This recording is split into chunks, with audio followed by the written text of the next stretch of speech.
Ice cream. Pabili ka sa mama mo. Ako ang mami ng bata na nagva-viral na video. Ang kinakatakot ko po ay paglaki ng anak ko, makikita niya na nang ganun pala ang nangyari at maiisip niya na wala kaming ginawa bilang magulang. Kung ako yung magulang, merong ice cream yung anak ko, may ibang bata na gustong tumikim dun sa ice cream, hindi ko rin papayagan. Ilang taon lang ba yung bata? 4 years old, napaka-inosente pa niyan. At ang mga bata, ang tingin nila sa candies, sa ice cream, is talagang magniningning yung mga mata nila. Kasi nga, bata sila eh. Okay lang naman talaga yung ginawa niya na hindi niya binigyan ng yung bata ng ice cream. Baka mamaya may allergy or what. Para makapagsampa ng kaso ay kailangan po ng pangalan at address ng tao na irereklamo ninyo. Isang post ngayon online ang mabilis na kumakalat at nag-viral dahil umano sa tingin ng mga netizens ay isa itong pang-aabuso sa kamusmusan ng isang 4 na taong gulang na bata. Ang nasabing viral video ay uploaded nito lamang November 20, 2023, kung saan ay makikita sa panimula ng video ang isang bata na humihingi ng ice cream mula sa tatay nito, habang ang ama nito naman ay kumukuha ng video. Matapos nito ay ilang sandali lamang, isang bata ang lumapit sa uploader na tila nais ding humingi ng nasabing ice cream, ngunit ito ang naging tugon ng uploader sa bata. Ice cream. Uy, hindi naman kita anak ah. Gusto mo rin? Pabili ka sa mama mo. Pabili ka sa mama mo. Pabili ka sa mama mo. Matapos itong may upload, ay agad itong umani ng samot-saring reaksyon mula sa mga netizens. Kung ang ibang nanay nasasaktan na makita ang anak na nakatingin sa mga kumakain na walang maibigay, how much more pa kaya kung ginaganyan?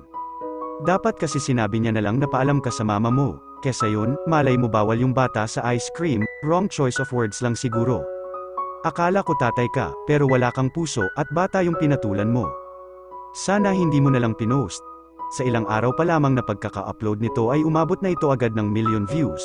Kasunod nito ay mabilis rin kumalat sa social media ang mga screenshots, kung saan ay imbes umano na burahin ng nasabing uploader ang video nito at humingi ng tawad patungkol sa batang hindi nito pinagbigyan sa hawak nitong ice cream para sa kanyang anak, ay sumagot pa umano ito ng mga pang-aasar sa comment section nito sa naturang viral video.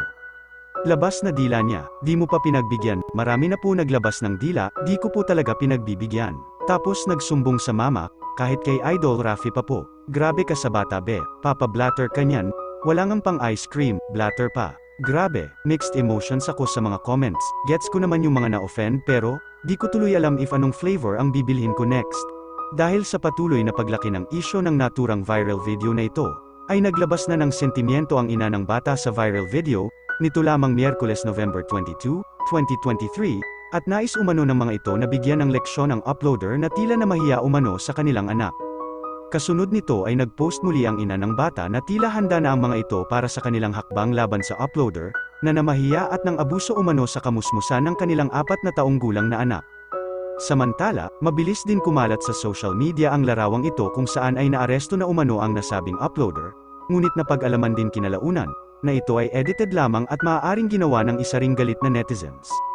Sa huli ay wala pang inilalabas na pahayag ang kampo ng uploader, at sa kabilang banda naman ay may mga netizens rin ang tila walang nakikitang mali sa naturang viral video.